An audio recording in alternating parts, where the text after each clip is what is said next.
On today's show, Real Recovery Podcast, episode 41, we welcome Nick Margolies, who shares his inspiring journey of transformation and resilience. As a trans man, Nick opens up about the challenges of navigating identity, addiction, and isolation, and the profound impact of finding hope and belonging in the recovery community. His story highlights the power of authenticity, the courage to embrace one's true self, and the strength that comes from a supportive and loving community. This episode is a powerful testament to healing, inclusivity, and the beauty of living authentically.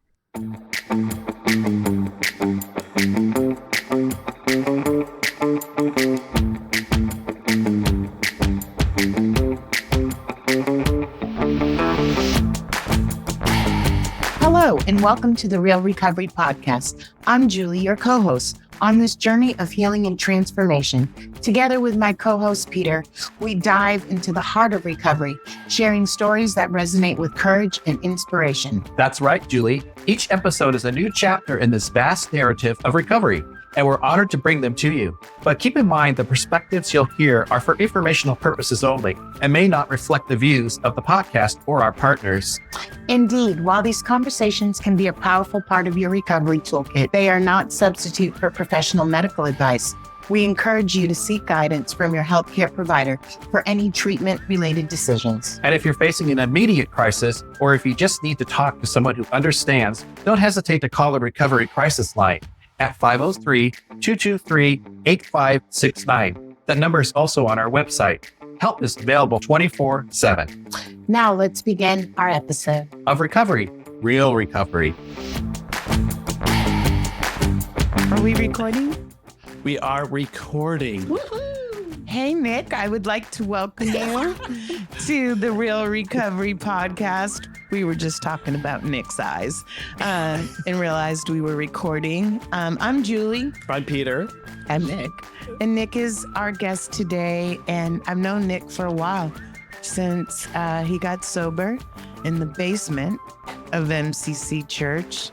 And I'm so grateful, one, that you're feeling good enough to come here, and two, that you did it. Thank you so much. You're welcome. I forgot it was the basement. And it was so creepy during COVID when there was no one there and the heater would rattle in the walls and we all thought there were ghosts up there. I do not disagree with you. And I actually remember Jake being the best dog and coming laying in the middle. And I don't know if you remember, but I had this sparkly bracelet on. I still have it. And I gave it to you and I said, you freaking sparkle. You need this bracelet. I have it on. I have a pretty blue glass bottle that's like on I call it my altar, but it's just the top of my dresser. And I have it. It's like around it as like a little charm on the bottle. It's very cute. I love it. I have an altar too. It's no joke, where the TV's supposed to be in the wall in my bedroom. Yeah. I had a TV in there for a long time and I took the TV out and I put candles and seashells. So I hear you. That's cool. Yeah. I know for me, I met you at the lunch bunch. And all I remember from the first time I met you was I was like, who is this happy guy? He's so happy because you were laughing, smiling, even when there was not as happy topics, you would turn it around. And so I really appreciated that about you. So this guy's got a really happy, glowing spirit. Thanks, friend. And I hope I'm saying the right Pronouns. Pronouns. Oh, yeah, he, him. He, him. Yeah, yes. For those of you listening, Nick is trans, and we're going to hear a little bit about that. And I want to hear more about when I first met you, you were in a wheelchair. Yeah. Oh, man. Yeah, that's funny timing. This is all a really good time in my life to reflect on this stuff, too.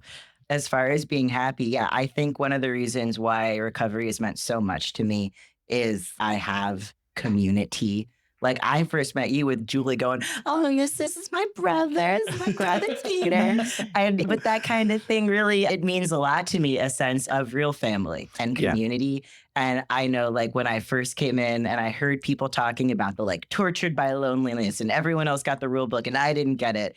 And it hit me so hard. I was like, I want human connection. I want to not feel alone. Yeah. I need, like, that embrace of community so bad. Yeah, for me, growing up, I didn't feel a part of a lot of the time because being a gay also being gay and a nerd, double whammy there. And to find the community has been so important. And also when I was drinking, I would isolate. I was very much an isolator. And my brother's going through some stuff right now, and I see him isolating, and it brings back those memories for me. And I was just like, oh God, I got to get to meetings, you know, or whatever it works for you. But I think being a part of, and then also what you were saying about the brother and we have our dad and we have, and that I grew up with that when I came out. I came out on Capitol Hill in Seattle, and I had a family of choice because so many people that were friends of mine, their families. I was lucky that my dad was a little hard about it when I first came out. My mom was a lot easier, and I never really got thrown out of the house or anything like that. But so many people that I was around back in those days, they were like, what do you call it? Abandoned from their family and told you're not a part of the family anymore. What's that? Disowned. They were disowned. Basically. I met a lot of youth like that at the city nightclub that were street kids or prostituting for money just in that square. Residents of the Outside Inn, helping them in the Salvation Army before the Outside Inn got big and glorious when it was little. And it's a different lifestyle, and they become their own family as well. Yeah. And so having that family of choice is just carried over for me. And I also had an aunt that was always opened her doors, and and I just remember everybody was included. Nobody was turned away. And so for me, I think I've got that gene from her. So I love to have people over. I love to have the, holidays, and it doesn't matter who you are. You're part of my family. It's my house of choice for a lot of events. I'm not joking. We talk about this often, and it's the day we came up with this idea. I went to Peter's house. I've been the last 2 years for Father's Day. My dad died when I was 15. Cassandra's dad died when she was 15. I haven't celebrated Father's Day forever, but my sponsor is like my dad. And so we all came here and for Father's Day, and it was truly the best Father's Day I ever had in my whole life. I gotta say, when you said your sponsor is like your dad, there's so many things running around in my head, but one is having a sponsor has been one of the most life-changing things for me because because of the recovery community and like having a spiritual practice, I've gotten to a place where I can have a healthy relationship with my parents, actually, which is wild.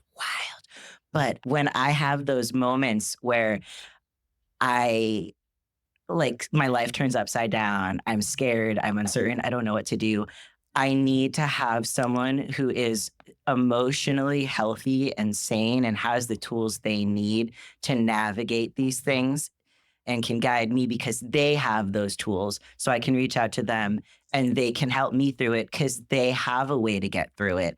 Yeah. And something that's really strange is I love my family. I really do. And they also don't have all these tools that we have.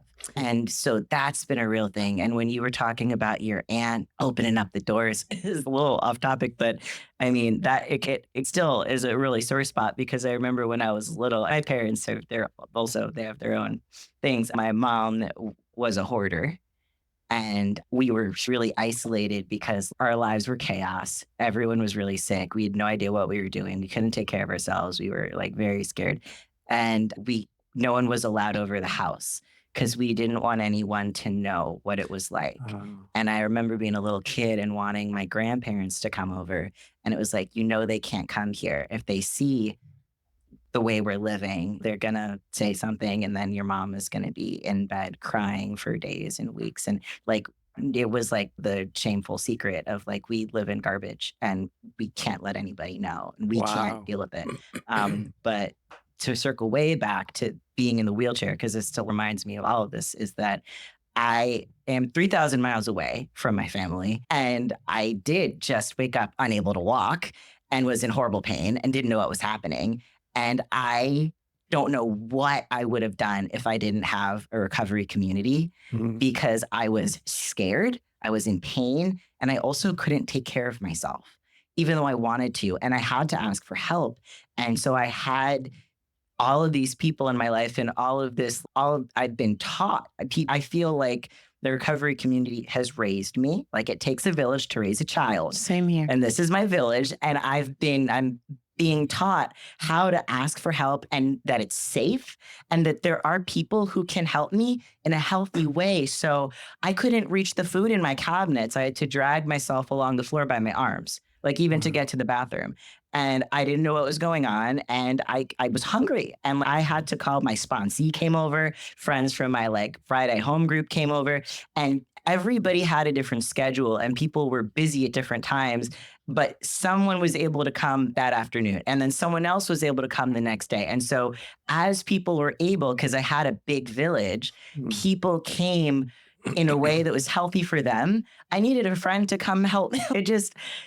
People came over and they took care of me and gave me like also the emotional and psychological whatever chutzpah in order to call doctors, make arrangements, get things going for myself. Like the healthcare system is a mess. If I didn't have community, I would have been destroyed. I don't know what, but I came out. I'm not a victim, which is amazing.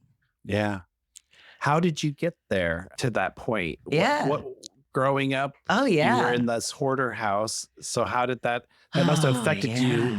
I can tell it affected you from what you're saying. When I was really little, I was like, what am I, 6 years old or something, I think. And there was a point where my parents sat me down and my dad was like, do you want your mom to change? Do you want her to stop doing this stuff? And I looked at my parents. I was like, it was just me. And I was the only child. And I remember being like, no, I don't want anything. I don't need anything. I just want mom to be happy. And then years later, I found out that like my mom's therapist had told them to ask me that question because I was supposed to say, no, you need to change. And it was supposed to guilt my mom into changing. Oh. So then they were angry at me at that time as I perceived it. They were like, you were supposed to say no. You were supposed to tell your mom she needed to change. I'm like 6 years old. And because you didn't do that, that's why it's your fault. So I was really twisted up in my head. I spent my life really not wanting to take up space, not wanting to have any needs, desperate for emotional connection. And my parents were both like, my mom was taking a lot of amphetamines and doing a lot of the things that I've now since learned that happens to people take amphetamines. And some tweaker shit. Yeah. Like I'd be like, oh God, I need help with my homework and I'm hungry. And she was like sorting her pile of gravel on the living room floor into like small, medium, and large pebbles. And you could not interrupt her. So there were things. I don't want to trash talk her, but it's just, I really struggled on a like emotional, like fundamental emotional level. Like my dad was on a lot of benzos. So we don't have coping skills. Right. And I didn't have coping skills. And I had like undiagnosed learning disorders. And the only coping skill I had was to hate myself and tell myself if I was better, then I would do better. If I pushed myself harder, then something would get better. And I was just lock myself up in a room and beat the heck out of me until I finally shaped up. And I was being told that I was lazy and that I didn't care by teachers at school or that I thought I was better than everyone else. Because I don't know, it was a weird situation. And I was put on amphetamines. Wow. I came out as trans in high school. I had a friend on Tumblr who sent me a music video where the lead singer was trans. And I'd never seen anybody who was trans. I didn't even know that was a thing. I like never met a gay person. And I certainly didn't know that you could do that. And it blew my mind. And I was also terrified. And I was like, this is going to be the end of the world.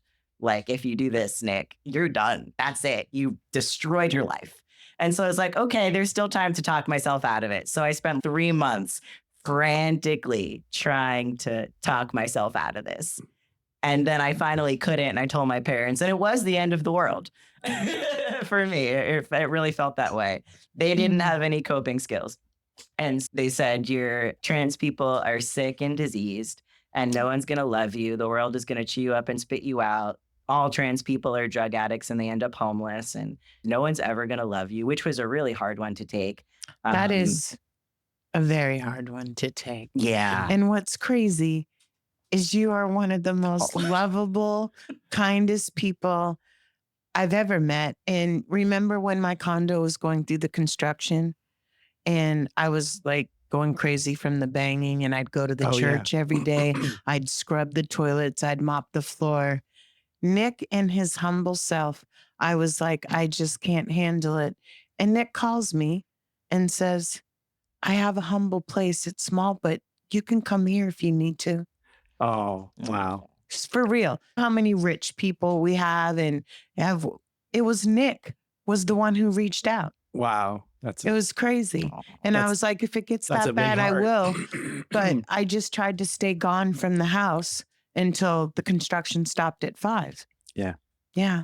I So- remember going through the construction when I lived in Chicago. They were doing some work with the building, and it was awful. It was awful and I worked from home, Yeah. and it was just this, and I was just like, oh my God, I'm going to go insane.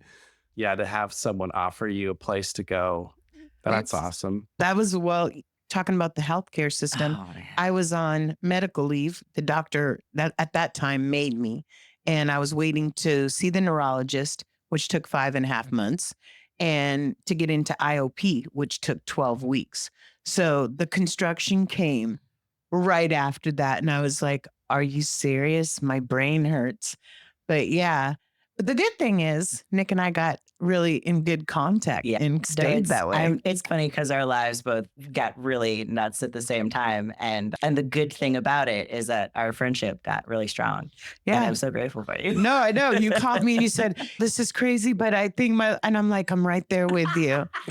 And Nick was the friend who had his HR department let me on the phone call to file the medical leave paperwork I need. It was his HR department that helped me. Wow. It was amazing. So we have been through, and I told him, doesn't matter how much sobriety you have, like you go through shit no matter what. It proves the point of the support of the community. We do this that we together. have. The Yeah. It's a we program. I really like that phrase. And again, when I needed a wheelchair, it would have taken a month for them to get me one through insurance. And it was my sponsor's husband who works in HVAC who came and helped me brought all of his tools. And we put stuff together from spare parts that I bought on eBay, because I needed a wheelchair that I could use to get out of the house. There's all hills here, and I needed something that fit me, and I couldn't get one in a sane amount of time or even at all through any traditional source. Right. So it's a we program, and I mean,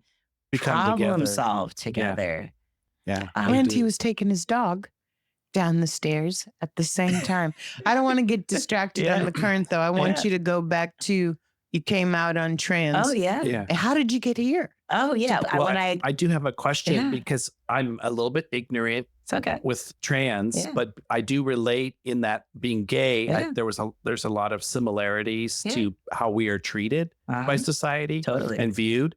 But I'm not as familiar with what it's like to be a person Yeah. who is trans. And how did it, like, you were born a female? Yeah.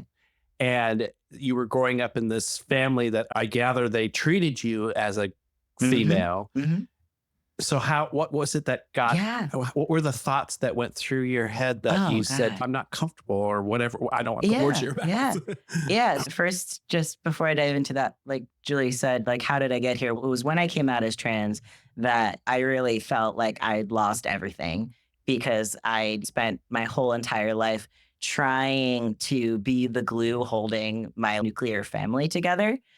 And when I was extremely vulnerable and scared and I needed support in that critical moment, they weren't able to be there for me.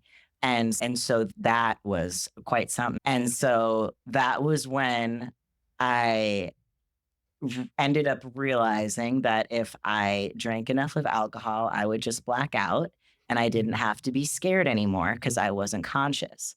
And that was good because I was so scared that I was just shaking all the time. And I couldn't bear to be conscious because I was so full of fear and I had nowhere to go with my fear. And I also was just struggling, and I was put on Adderall as a solution because I was really scattered And they said, this will fix ya. And it did the opposite.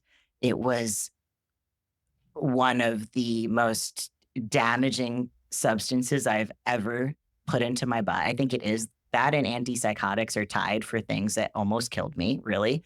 And so that was what led me on a whole inner journey of suffering that brought me here eventually. But with being trans, I was just a very shut down person inside. I didn't know how to connect with people my own age. I was, oh man, one day I'll get the vocabulary for it. But I think it's more sheltered because your mom and your dad didn't let people come over.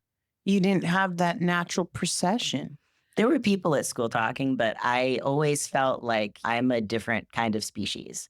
You're over there. I'm not a real human. I'm here in the corner by myself. And even if people would reach out to me and be nice, I think I look like a human on the outside, but I'm not really. I'm like a substandard, lesser form of mammal. And Wow. you just don't know it. But that's because I'm hiding it, because I'm good at hiding it. So I couldn't connect. And so I had no actual two-way, like real friendship that I was experiencing. So I was already like missing out on whatever it was that was the human experience. But when I saw that music video of that person who was trans, and I feel everyone's different. I feel almost like shallow for saying this. But one of the first things I thought was, boy, it'd be great to not have boobs.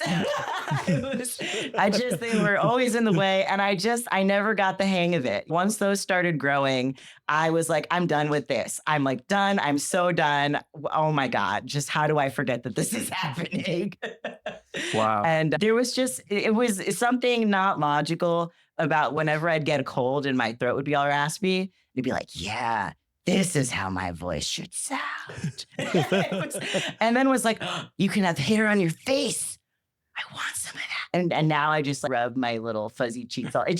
It was just like this I'm just a mammal and I want the fuzzy face and I feel so much better with the way my voice sounds. It was very just instinctual of I feel more alive and more at home in that kind of an earth suit. Wow. Oh.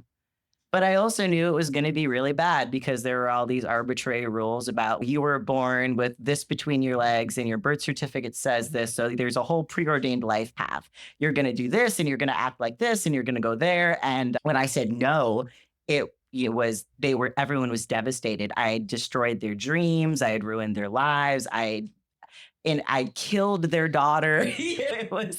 I was very much, you don't just it was really as though people perceived it as an act of violence to them, that I would say, I need to change my body in order to live a more fulfilled life. And I want you to call me by these pronouns.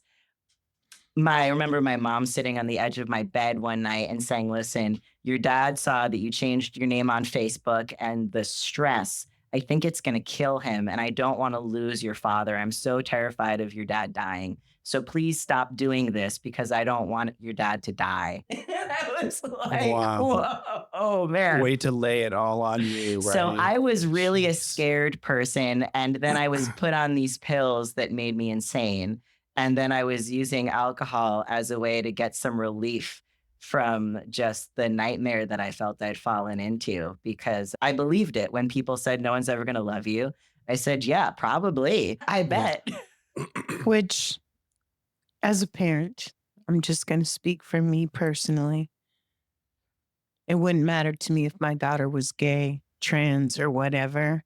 My conversation would be, how can I help? I love you no matter what, just the way you are. And I was judged as a child, not like that, but what a lonely place to be in. Yeah. And it should have been about you and not about them, which is... It was the same way with my upbringing. I remember one time I dated a Black girl and my parents had to sit down with me about, do you know what that can do and the trouble that you can have down the road and how your kids are going to grow? I was told like, not what? to bring any mixed babies home. They would not be welcome. My mom took a black baby doll. Thank God my mom is passed, but Cassandra had this doll, and you push in its tummy and it laughed. You squeezed its hand, it would sneeze. You'd squeeze its other hand and it would cough. Yeah. And it was her favorite doll because she just would make all sorts of noises. So I got her a white one and a black one, right? And she liked the black one better. Aw. And my mom told her and went out and put it in my car and told her not to bring that baby doll in the house. Wow. And Cassandra, being so independent and whatever, this is my favorite doll, marched out and got it. And I'm just telling you, so I think our parents, especially my mom, It's generational. It is. Right? And I know that it my is way grandparents would generational. say words that we would never say today. Yeah. And they just threw them around, just part of conversation. But it was it wasn't that they per se had a vendetta against this race or this type of person. It just was. It wasn't socially accepted then, where now it's the norm. Yeah. And they weren't, the understanding wasn't there. The knowledge wasn't there. What's really cool is like when I came into recovery, I was just, it feels corny to say it, but I think the only word is embraced. I just was loved. I came in and I had people saying to me, let us love you until you learn to love yourself. Yes. And you're welcomed, wanted, and needed. And when I was hearing those words for the first time, I had my home group. I went on a trip and I came back, and there was someone who was always at that meeting, saw me come through the door, put his arm over my shoulders and said, welcome home. It was having people love me in such for me. They didn't want anything. They didn't need anything out of me. And they themselves had some amount of inner stability and peace, because one of the things, because of that, it really did a number on me. It really got to work under my skin, like fixing up all the boo-boos. And it just has its own magical healing power. And it's put me in a position where I actually do feel like an inner solidity and safety and peace. And so when I think back to these things and talk to my parents now, I can ask them, what have you been through? And learn, in the past couple of years, I've learned so much more about my parents' lives and upbringings and their parents and stuff than I ever knew, because they wouldn't talk about that stuff. Mm-hmm. And it is devastating. And it helped me. And for whatever reasons, I have this experience where I can see clearly. Sometimes I look and I can just see how much pain and fear they were in, and that they had not ever had and still don't have any kind of support like I have here now. And that I think it's like a blindness where I don't even think they really knew what they were saying, honestly. And if I just don't think they had any of the support that we get here, and that their actions were so painful for me at that time. But they were, it sounds like, hurt people. Like, as much like fear as it like put me into, they were in 10 times more than that. And so like they had no idea, like they couldn't even see me through their own fear and pain. And it's just wild. And so because I've found like really healthy community, I don't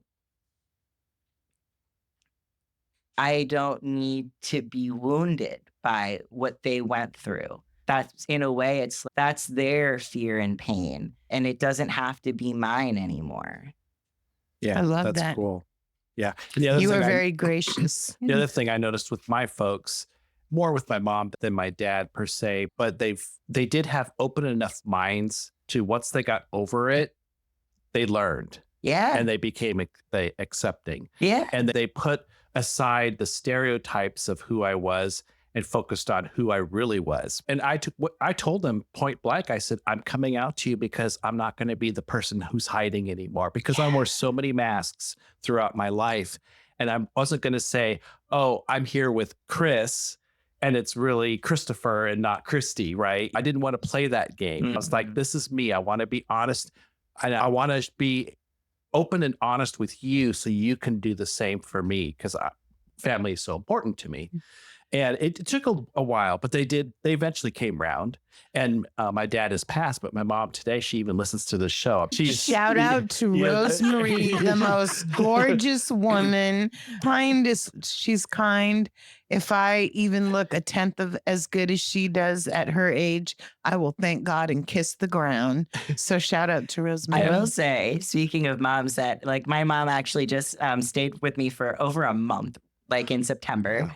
Which is not that long ago. And the gifts of recovery, when I got sober, I started painting again. And I have a friend and we paint together and we share a studio space. And he's very I think active. I might know this friend. It rhymes with gray. in trying to like have our art like places where other people can see it. Whereas I just paint for myself. It's my spiritual practice. But he like really is motivated to try and get it out there so other people can. So he had our stuff hanging at True Colors. I was going to sneak it in and say, I may or may not have seen the artwork at True Colors. And so my mom was here visiting because she had visited 2 years earlier, accidentally set my kitchen on fire. I had to go stay at Shay's house because my house was full of smoke and I was extremely upset. And Shay rhymes with gray, just so you know. I had it right. No.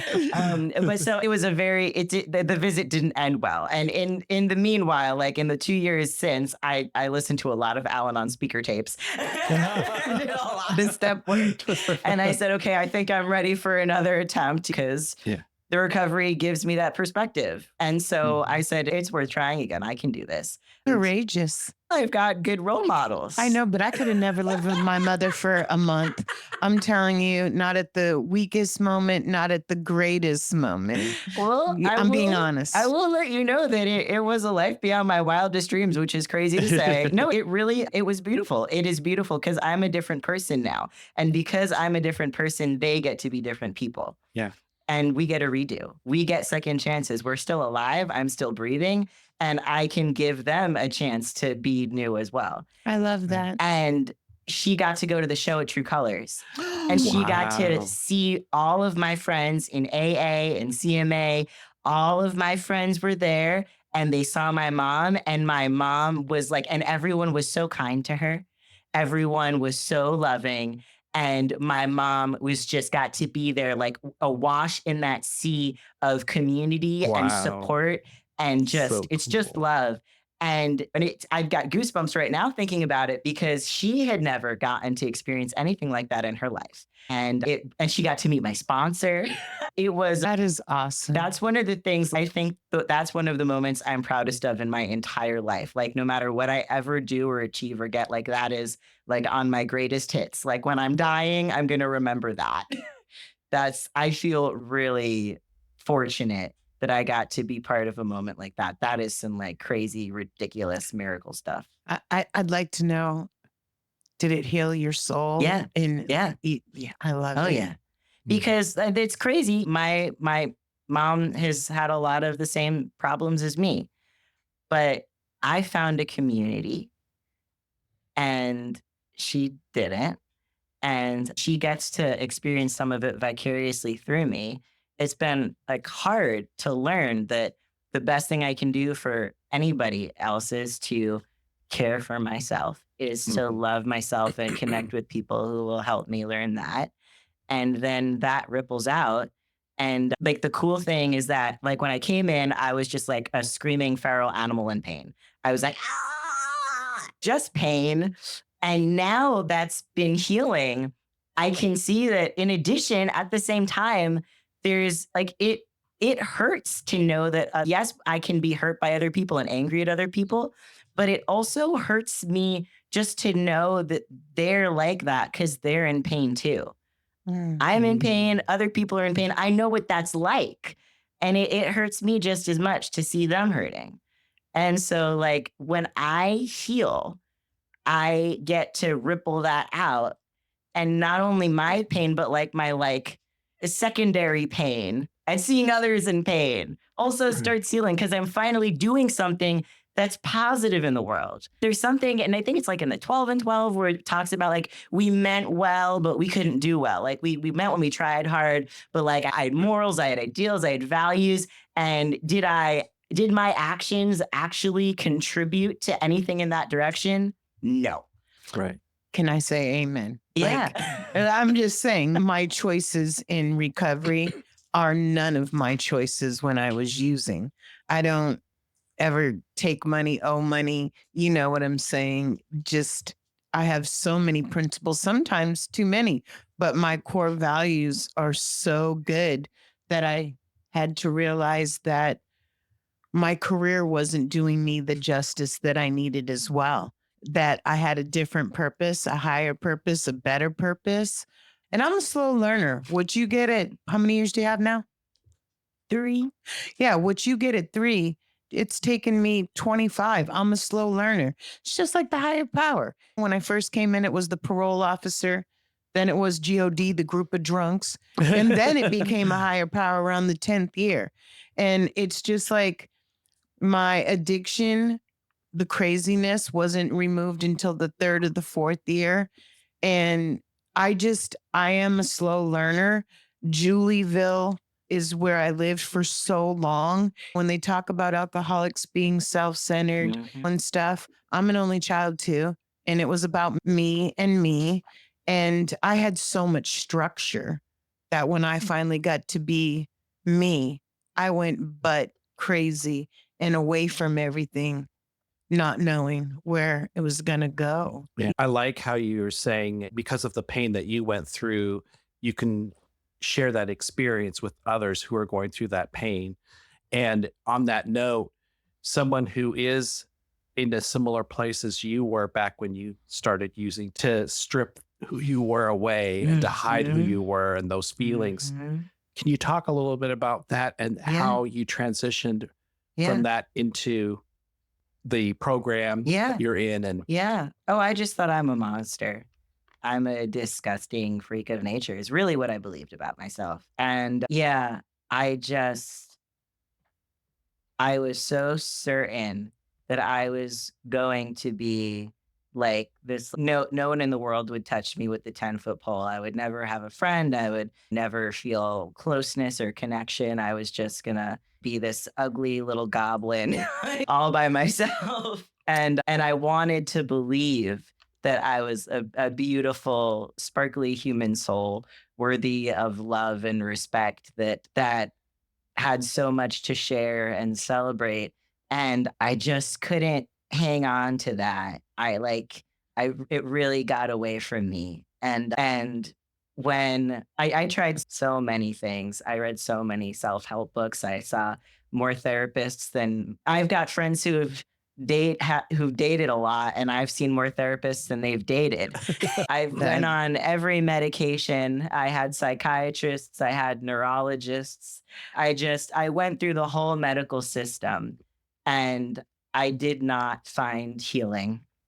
And I moved across the country thinking it was going to be all different over here. And then I just blew my life up again. Was the honest truth is I still didn't have any tools. And at that time, now I'm like really losing it because I'm really alone. I moved across the country to live with a couple of friends, but I've ruined that. So now I'm in a city where I don't have a single friend. I don't have a single family member. Everything's new to me. At that point, I didn't have a job. I was like, I'm just fucked. I'm just like a little speck lost in space. And I'm a horrible monster. And I decided yoga was going to fix me. So I was looking up free yoga because I know money. And I went to some random free yoga class that happened to be at the Alano Club. And Shout out to the Alano And Club. I thought, oh, Alano, it sounds exotic. yeah, It does. And so I went. And the funny thing is that I walked all the way through the building, all the way up to the loft where the yoga was. And I had no idea. I didn't see the word alcoholic anywhere in the building. Did no idea. It's like mysterious Alano. And so I did this yoga thing. Still had no idea that I was surrounded by alcoholics. And I walked out, and someone who had been in there saw me caught up to me on the sidewalk and said hello. And they were very friendly, and I was very confused. And they asked me how I was doing. I said, "I'm okay, thank you." They asked me how much I was drinking, and I almost fell over. I was like, what are you talking about? I'm not drinking anything. And this was the point where the moment I woke up, I needed a bottle of wine because the moment I woke up, I could not bear consciousness. And I wasn't sure how it had happened. It's like, how did this happen again? And he convinced me to go get a coffee with him. And he was nice to me. He listened to me talk about my pity party and my misery. And he didn't I had this habit of caving in on myself so badly that eventually the people around me couldn't even bear it. So I really managed to alienate even the friends who cared about me the most, because I was just pretty lost. But he listened to me without any judgment and made me feel like I had a friend for a minute. And I'd missed that. So I really needed somebody to be kind to me at that time, because I didn't mean to set everything on fire. I didn't mean to hurt the people I loved. I didn't have any tools. So he basically convinced me to go to a meeting with him, and I did. But I also was afraid that I didn't belong there, because I saw on the wall it said, step 1, admitted we were powerless over alcohol.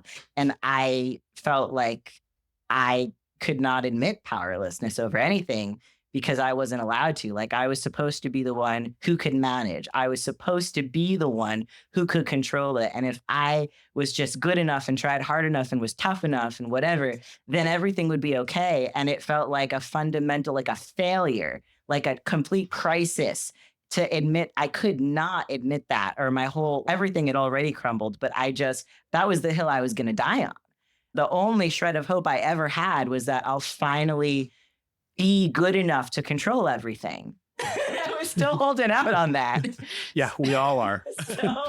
Ourselves. Yeah. So I went to that meeting. We love control, don't and we? It was so healing. And I was like, these people feel so safe, and I need this. But I'm not allowed to be here. So I didn't come back for 2 more years. Oh my goodness. But that was Roger. Daddy Roger? Wow. At the Alano Club Yoga. It took me another 2 years to get broken enough to come back and admit that I was powerless. I love that he followed you. He is such a stalker, but in a good way. In a good way, yeah. He just said hi to me on the sidewalk. I was at a meeting with him last night.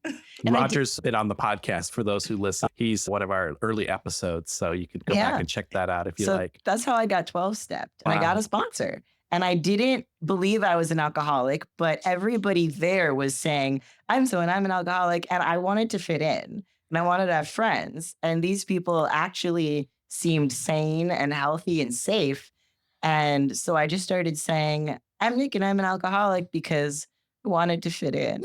And it was like 4 months later that I was like, oh God, I am. I am an alcoholic. I can relate to that, because I went to an AA meeting. CMA didn't even exist, right? Yeah. And I've still never been to a CMA meeting, believe it or not. And I went and would say, I'm an alcoholic. And I don't know if it was to fit in or to be safe with who I was there, but I didn't believe at the time that I was an alcoholic. I had never got a DUI. I had never drunk driven. I had never blacked out. The only drinking I really had done was in college. Again, late bloomer. But when somebody said to me that they were addicted to heroin and they never had done it, I really related to that. I've never done it, but I could be addicted to whatever I do. I could be addicted to Nike tennis shoes. Right. I just haven't, like Roger says, speaking of Roger, I'm addicted to more. Whatever makes me feel good. That could be a numerous amount of things. So I am an alcoholic because I am an addict. Does that make sense? Yeah. But it took me a minute to get it. Yeah. It really did. For me, it was also, I did the same thing. I said it.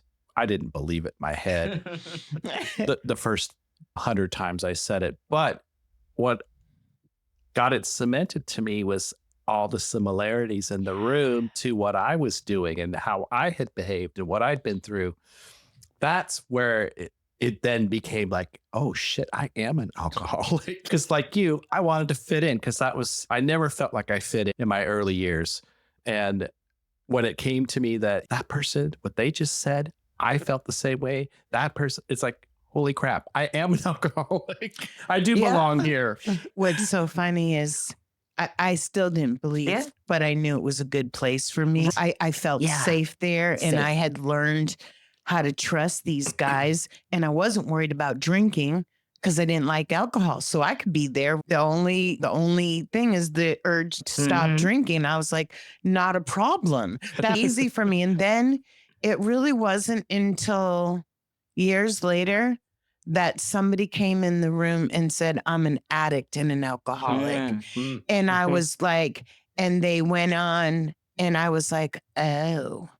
And then to this day, I say, my name is Julian. I'm an addict and an alcoholic because I'm an addict. And I haven't done Adderall, but I'm sure I would love it. And it would help me get skinnier, which is let me tell you what I loved about meth. No. Yeah, I forget you did meth. Yeah, what was amazing for me is that my experience, I was tweaking, but I didn't know it because I didn't know anybody else consuming this. I thought I was legitimately insane. I didn't know it was connected to the pills.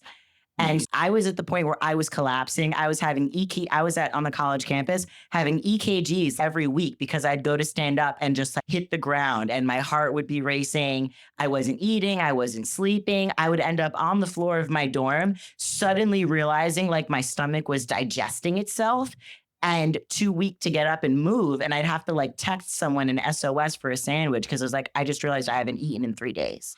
So that's how meth was for me. Yeah. And I was so excited that I didn't eat in 3 days. And because I didn't get to the point, everyone kept telling me I looked good. And what's really crazy is I still had this big old head and I looked like a fucking bobblehead. For real. A thinner body, but still having the big old head. And in all actuality, when I'm thinking I'm looking the best, I've seen pictures. My hair was weird. I'm just saying it was like a mullet and it was not the best looking, I don't know, on a girl, but I'm just saying, and at that time, but yeah. It no was hating on mullets. Yeah. There could be someone with the mullet who needs to identify with us right now. Exactly. Shout out to the mullets. Okay. No, but yeah, no, it was just crazy. And it was because I wanted my hair short in the front so I wouldn't get hot dancing. Yeah. And long in the back. So that's where my thought process was. Yeah. But your self-perception, I would look in the mirror and see the person staring back at me and think that you are just awful. Just you were saying, you're a troll, you're awful, you're ugly, and I carried that with me for years and years. I still have a touch of it. I'm more comfortable with myself today than ever, but so that will drive us to do these things as well. And I look back on those pictures and I think, what the hell were you thinking? You look fine. Yeah. So I actually have a couple of pictures of myself that I put on my altar because it's like my eyes have changed. There's that story in the big book about a new pair of glasses. I've been given a new pair of glasses and it's just it trips me up. There'll be a picture that I remember I used to look at and be like, you're disgusting. And then, because it's this and this, and then I'll see that picture now and I'm like, you're beautiful. Yeah. And I look the same exact picture, but everything is different now. It's amazing. Nick has amazing eyes. And I'm sorry you can't see them because you're listening on the podcast. And the saying you'd said in the beginning, I'm going to love you till you love yourself. Yeah. And Which can that take is a while. I didn't get that at all. You know, what? That doesn't make sense to me, but I get it now. I think that there's so many things we don't understand when we come in that we learn. Yeah. For you being a place that was comfortable, I was blessed enough to have that. To this day, I do not know how I ended up at that meeting. And what God was doing for me. My higher power, it's whatever you choose. I never dictate that. My sponsee uses the grotto. I've done three sets of 4 steps with people at the grotto just because I find it peaceful. And Right. it's where I scattered my first sponsor's ashes because I knew he'd approve, and it was free and illegal. That's similar to my higher power, which is nature. Yeah. Which is that's grotto's a very spiritual place And it's very connected beautiful. to nature. Yeah. It is. I It is get the that most totally. beautiful place, honestly, that I've ever been in Portland. So if you haven't gone, go. It's amazing. No, I haven't been there. You've never been? No. Oh, I gotta get out. Nick. Guess where we're I going when say the it on weather my gets cast these good. days. Holidays are coming up Yeah. as we record this. Yeah. And the grotto does a beautiful, they light it up with lights for days. Aw, that's And cool. then the church proper, I guess, the one that's on the ground, because there's one up above in the cliffs, they have performances, and the acoustics in there are so wow. incredible. That church People is sing, amazing. whether you're religious or spiritual or not. It's beautiful. It's absolutely Speaking incredible. of music, though, and higher powers, because something I am so grateful that I got clean and sober in Portland, because the message that I've gotten from everyone in recovery here is like, this is your journey. It can be anything. Explore. Yes. Welcome to your life. Go find out what connects you. And that was so empowering for me. And everyone that I know in recovery has such a wildly different spiritual practice that's always evolving for them. And it can look like anything and everything. And I love the variety and some things So that do has I. been really good for me. I have a friend in recovery who, when he got sober, he bought a cello. And I decided to get a violin on Craigslist for $50. And it's been so spiritual for me because I never learned music. I thought I was too broken to be able to do something like that. And so just to have the freedom to explore, like, I can hold an instrument, I can hold a paintbrush. This is stuff that puts me on that journey of letting go and accepting I'm not here to control everything and make it perfect. I'm part of this experience, and it moves me on a level and I feel so lucky that AA teaches me that I need this dimension to my life. This is as essential as air and water and food. And that without it, I'm going to shrivel up, and I know where I'll be because I was there before. And people that I know that aren't in recovery, so many of them, we're all under so much pressure all the time, right? And that slips away. That slice of their pie gets crowded out. And I have such a structure and support in my life where people are like, we talk about, like, I'm working on my prayer and meditation. I'm working on finding rituals that work for me. I'm working on whatever it is, the spirit of the universe. I'm going to go to the ocean. But we talk about what grounds us and renews us, and that it's essential. And that is so special, I think. Yeah. And what you said earlier on, when you're talking about your painting, you do it for yourself. Your friend was talking about, I want to display it here. Yeah. You do it for yourself. And I think that is so important. I know for me, when I do things for myself, because I've produced podcasts and I've done videos and all this stuff for clients and stuff. And they're great and they're wonderful. And I get accolades from them. Thank you so much, whatever. But for me, doing this for myself, it's on a whole different level. And I think that's one of the key things I learned, not to stop trying to control and but do it for you. Who cares if, it was so funny, bring this up because of Justin. I used to be so in control that he loves to do the garden and stuff. And I'm going to put a rose here, there. And I'd be like, that rose shouldn't go there. It should not be and that flower I wanted to, my head, but it's like, who cares? Let him plant the rose wherever he wants to plant it. Let the flowers go wherever and once I was, it's a learning process, continual for me. But as I continue to let it go, let it be, it's amazing, the results, right? I want to put in a shout out because the power of this is I don't have words for it. But, before I came to AA and CMA was really important for me because I definitely needed to hear people talking about the crazy stuff that happens with amphetamines involved, hearing screams in the walls and like afraid of the shadows and not knowing what's real anymore. Like I tried to amputate my own breasts when I was on a lot of amphetamines because I didn't know what was going on, but it's pretty sure that it was all going to be great. Nuts, totally nuts. And so Yeah. CMA was a really important home base for me.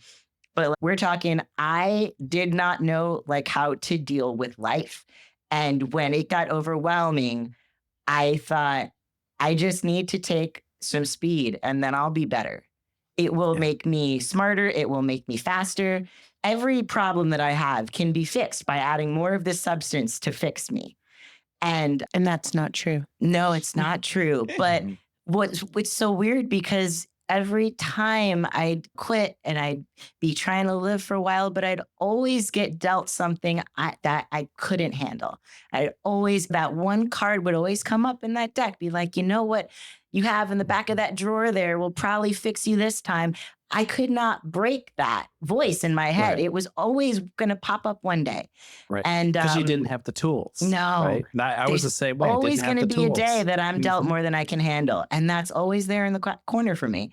And so coming from that place where I could not function, right? I'd go so long without eating that I probably should have been put in a hospital. And I didn't know what was real for so long. I thought that the walls, I could put my hands through them and stuff. I wasn't sane.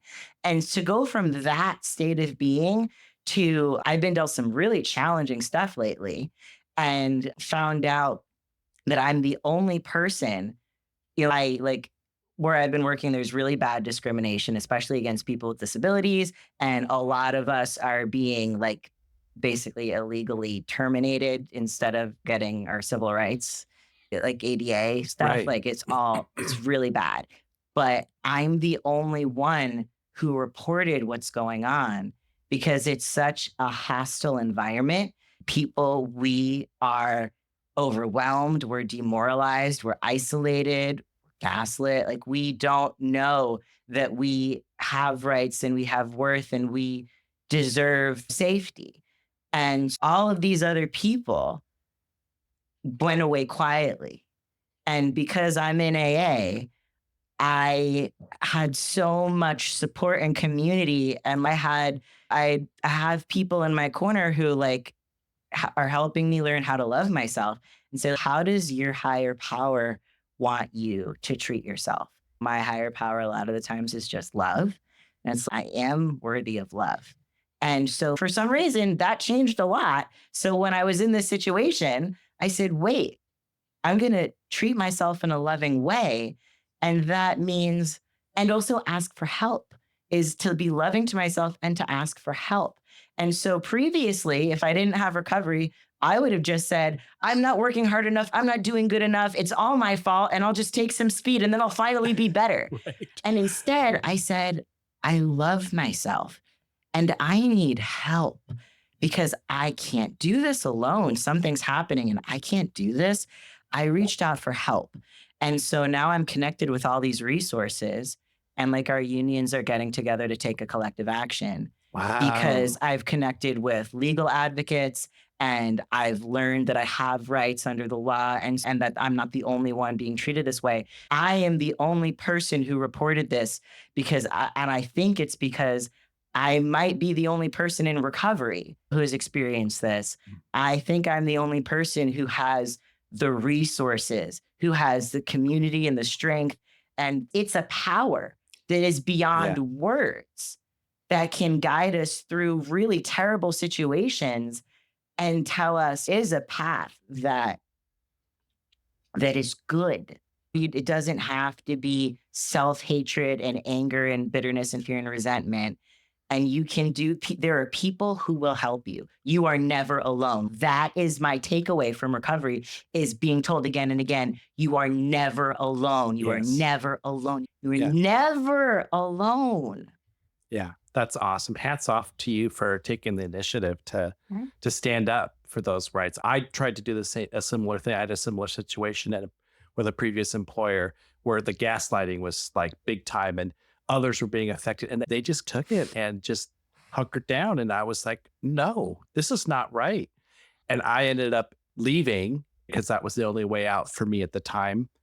But then finding down the road that the person that was behind all of it ended up getting let go. And I felt vindicated. Yeah. So I'm not allowed to discuss this because Disclaimer. I hope I was allowed to say what I said. I tried to keep it. no, I signed an agreement. The good thing is I can always put everything back on me in a good way, meaning out of everything of pain, like your situation, okay? The good thing is you now know you're not alone. Yeah. The good thing is you can go through shit and you still have AA. For me, I had never gone through IOP. And honestly, to go through IOP and be forced by the doctor, 25 years sober, right? It was the right time for me to handle it. And I've had so much more growth in the last 2 years. And whatever my circumstances were, I'm grateful that I got to go to IOP twice. I did things the right way, following the rules, got the mental help that I needed because I did need some mental help in dealing with and processing memories. And for me, the podcast and going through different stories, each one teaches me something.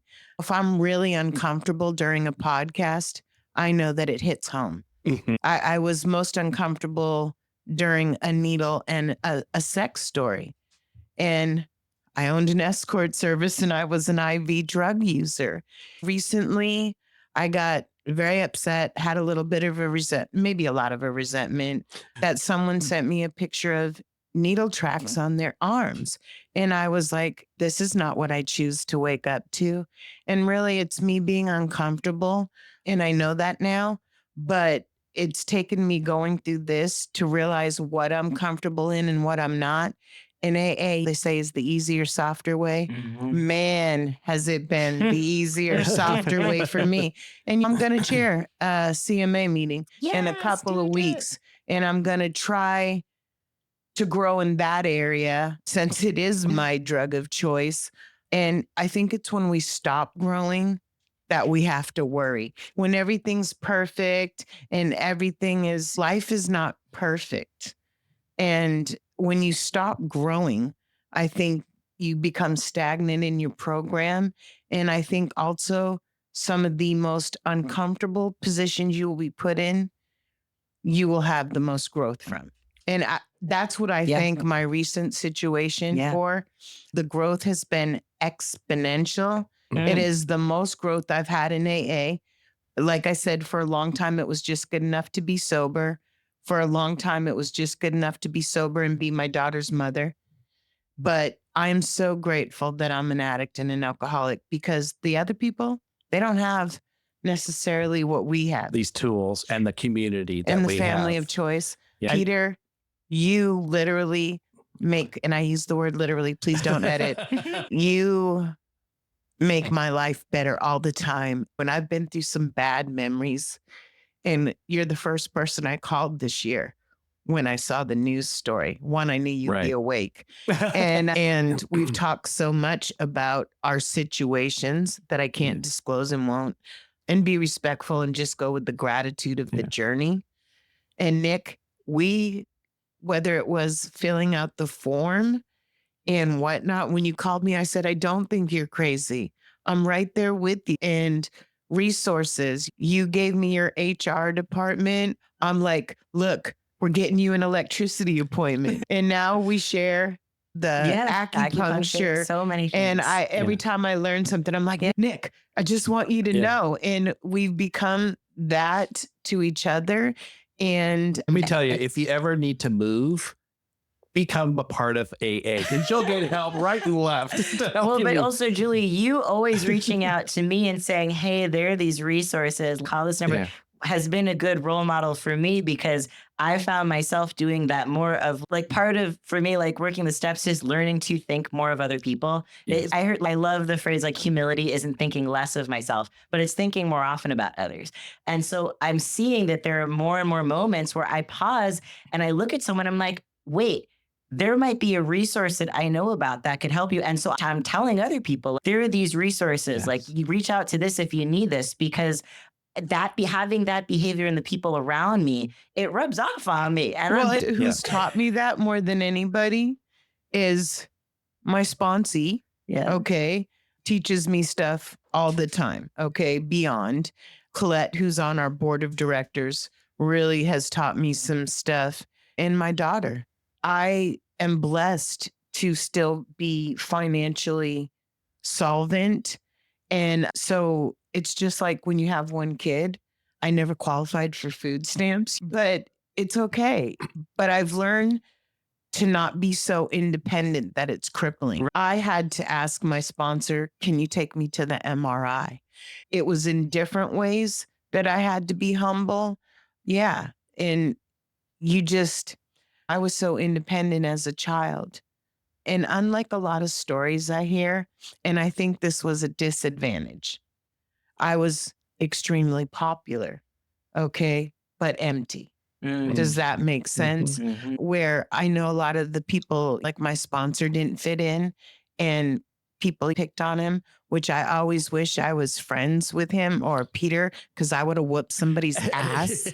I was always getting in trouble that way. But I think it made me, as they say in alcoholism, think I'm unique, special. Wait, am I wearing? I'm Di- wearing my shirt that says terminally unique. Yeah. Look, There I you go. didn't even do that on purpose. And I want, and Yes. I didn't hear my love story it. in AA for years Aw. and years. I felt the commonality, Yeah. but I didn't. When I first went to AA, nobody was fresh out of prison. There were no girls. I'm just saying. Yeah, it was, I could get bits and pieces from different stories. And I forget who came in and they said it. And I was like, whoa. It took me a minute. Yeah. But that I think added to the uniqueness and the center of my universe. When we were drinking, I know for me, that was my solution. And it worked, not always in a good way and not with lasting good effects. But when you become sober, you don't have that crutch to rely on. You do need to open up to the community. I saw this acronym. This is a sober. Son of a bitch, everything's real. Yes. Oh my God, that's a good one. And thank God for the community that I'm now a part of for just many of the same reasons you were just discussing. It's there to help us through those times that Yeah. back in the day, I would have turned to a bottle for. So in CMA, like we do our readings, and there's a line in the reading at the beginning of the meeting where it says we gradually turned from self to service. And in our CMA meetings, there are lots of call outs. And it's everyone in the room, and it says we turned from self to service. And we all go, service? Because that was my first reaction. But like when you're talking about asking for help, is I have a friend who in particular has helped me because he was walking through his own experiences of needing to ask for help and was showing for me, I was like I was watching him do it. Like he showed me how it's done. And he would talk about how we all have a role in our community. And sometimes our role is to be the person who needs help. Being a person who needs to ask for help is being a part of your community. Right. Like you're giving other people the chance to help you. And I know, but like something about the way he said it is like that this is my role to play as a member of my community right now is I am the person who needs to ask for help. And I was just thinking of that as like asking for help as a contribution, as an active member of my community, not like a handout or a charity, but like Right. I am participating, like I'm doing just as much work asking for help as someone who's giving it. And That's like showing up to a meeting. You're automatically of service. And what I really want people to know, Peter and I are always hoping that someone listens to this podcast that we don't know that's struggling and they get a little bit of hope from it. and know no matter how far down they go, that there is hope. And I'm also grateful that I am a member of this community. I don't ignore what's going on in Portland. We try to make it better. And there's people up in houses and whatnot that do not have the commitment to the community that we do. And I love hanging out with people in recovery because I see how much community there really is. Yeah. And it's Peter and I have just been on the freaking whirlwind tour with the podcast. No, but everybody Still reeling. Yeah, we are. We're still, Peter's still editing. I'm still editing. Yeah. But whether we going to the 4D gratitude gala, everybody you met was amazing. We met some people we knew, some we didn't. Going to the Fora 50-year celebration of DePaul. Oh my God, the people, we got to sit Right. at a table of people who were in this video that it changed their lives. Yeah. And I was like brought to tears. The people we have met, I feel that community is probably the biggest word other than recovery in their vocabulary. Yeah. Yeah. And it's made me feel valuable, more committed to the efforts and have a purpose other than climbing up the corporate ladder and being a parent. Right. The other thing that I've noticed from all of the events that we attended to date is the crossover between the silos aren't silos. They're all integrating. Yeah. Yeah. It used to be very siloed and it's becoming more and more integrated. And through It's a that community. integration comes strength in numbers, strength together. So I don't want to get choked we up could over it, sit but here. I'm No, choked up, and it's- that's it's a good like- thing. I'm glad I'm choked up. I've got something good to feel feelings about. And there's Yeah. been so many people that have been so gracious to us. True Colors, 4D, Celio Treatment, and Izzy with GTD has been one of our biggest supporters. And we got to go to his first 5K run. I cheated. I ran the last 40 yards and got a medal from Roger, who came and stalked you after a meeting. So I Full need circle. to say this about Roger because when he sat me down, I remember I was deactivating my Facebook and I was like, I just sent him a message saying, I know I went to that AA meeting with you 2 years ago and I'm still not an alcoholic, but I'm deactivating my Facebook. And I just wanted to say thank you for being nice to me at that time when I really needed that. And I forgot exactly what he said, but he basically convinced me to go have a burger with him on the waterfront. And we sat there and I talked to him again about how I'm not really an alcoholic. I've got a lot of problems. I'm mentally and emotionally damaged. Like I'm really sick, but I'm not an alcoholic.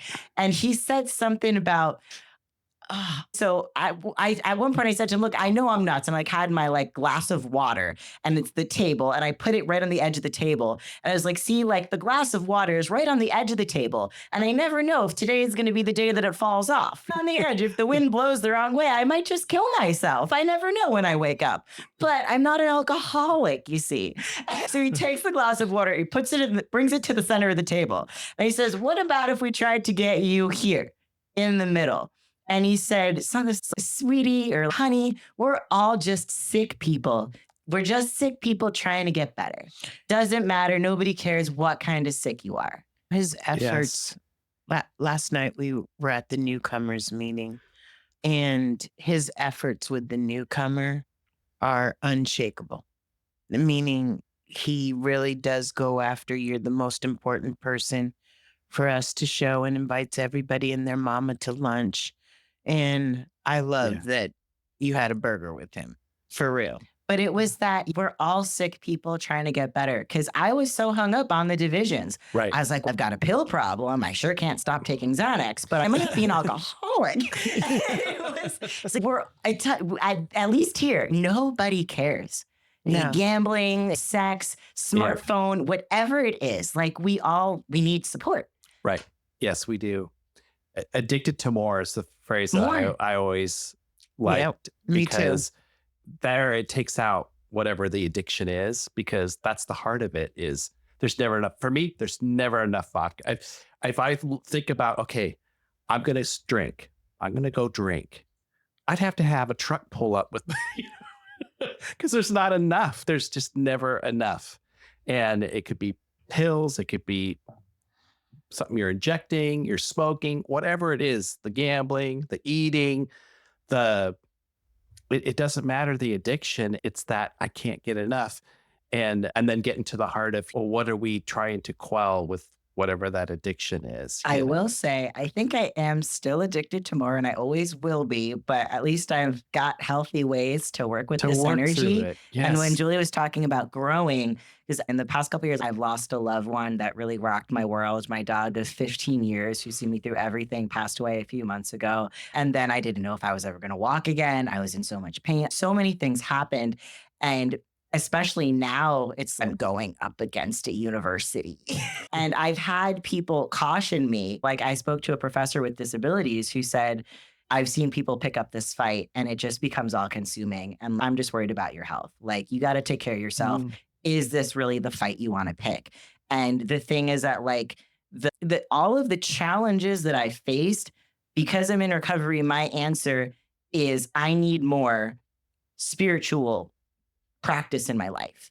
I need more community. And so when I'm told something like, you're up against a power that's too big for you, and even though they're wrong, you just have to swallow it and walk away, I'm like, no, because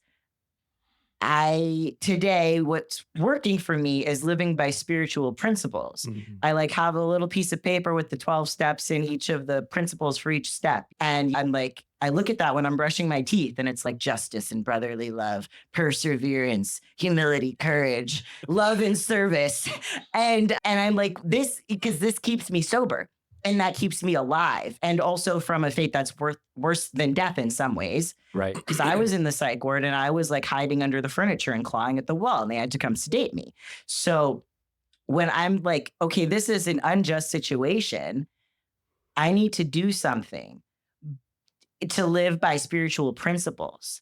And in order to do that, I'm going to need support and I'm going to need a spiritual practice that heals me and keeps me connected with the beautiful things so that I can take action in a peaceful and sane and moderate way, but keep walking on the road towards doing what I think is the right thing. And I'm not doing it out of any kind of nobility, but I need to live this, I need to walk this walk in order to keep the gift of the life that I have today.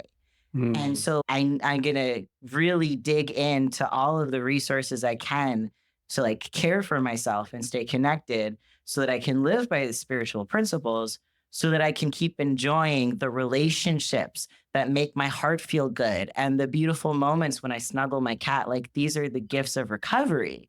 And it's like really cool that I have to do all this work to keep them, but the work is beautiful. And I'm going to tell you something. I believe Peter made me think of this. He didn't get instant results on his trying time of employment, but him speaking up got it documented for the future. And even if that's what you do, then you've been very courageous. Because I have a brain injury with the trigeminal neuralgia, I personally wouldn't have done that right for me. It just wasn't the right thing for me. And what I love is that I know in your future that everything you've gone through, right, is going to help somebody else. And I actually believe, we've discussed this a lot, that your gift of recovery is going to keep on going to someone else. And I think that's your future career and everything. I've told you this. I see it because your kindness and your strength is going to help someone else, not just in the program, just someone else. Yeah. Absolutely. We are going to wrap up. To our listeners, do you want to say anything? You're not alone. Oh, I love that. Yeah. Me too. For those out there listening who may be struggling or maybe even haven't even started the journey, what would you say to them? Yeah, let us love you till you can learn to love yourself, because we've been through this too. What was special for me about this community is that I was talking to people who'd been in my shoes. I didn't feel like anyone was looking down on me, telling me, oh, you're just sick, you go do that. Go get yourself better. Right? I felt like had been in my shoes. People had been through the same pain that I'd been through, and they had something that had changed their lives, and they wanted to share that with me. And I'm glad I trusted them on that. We've been through this. We're here for you. And specifically to the trans community, Yeah. I want to let you know that True Colors is the most opening place to go to with your resources. I also want you to know that Celio Treatment Center has the first trans house for sober housing. So there is stuff out there. And for other people that are not trans, find whatever program works for you. Yeah. There's many different ones. Just head in the path of recovery, because I promise you it's a better place. And you are beautiful. You are worthy of love. You are enough exactly as you are. Amen. Whatever anyone has told you, you're enough. You're enough in your love. Yeah. I wish I could have told my younger self and avoided a lot of heartache, and that, ask for help, because picking up that phone weighed so much for me. Even today, sometimes I'm like, just get on the phone, Peter, call someone and listen. Look for the similarities. Because when I first got to my meetings, I was looking at judging all out there, because you were all different. You weren't me. You come to find out, there was a little bit of me in everybody in the room. Yeah. So. We might be different, but we're not all that different. And it's even if I haven't met you, like, you're not that different from me, and I love you. Yeah. And there's hope. There's hope for all of us. There's major hope. Thank you so much for coming over from all the way from across town. Oh my gosh. We're at Studio H today, Peter's house. Yeah, but I appreciate it so much. And I love seeing your smiling face. Every time I go to a meeting or run into you anywhere, it's like immediate smile and joy. You light up I a room. appreciate that so much. And so this is Peter for the Real Recovery Podcast. This is Julie from the Real Recovery Podcast. This is Nick from the Real Recovery Podcast. Ooh. Thanks for listening. That's a wrap on today's episode. Thanks to each and every one of you for lending us your ears and hearts. Your engagement is what fuels our passion and keeps this podcast thriving. We cherish the moments we share here and hope they resonate with you, whether you're on a daily commute, at the gym, or just taking a moment for yourself. Make sure to head over to our website at realrecoverypodcast.com. While you're there, subscribe to our newsletter for the latest insights and uplifting stories from our community delivered straight to your inbox.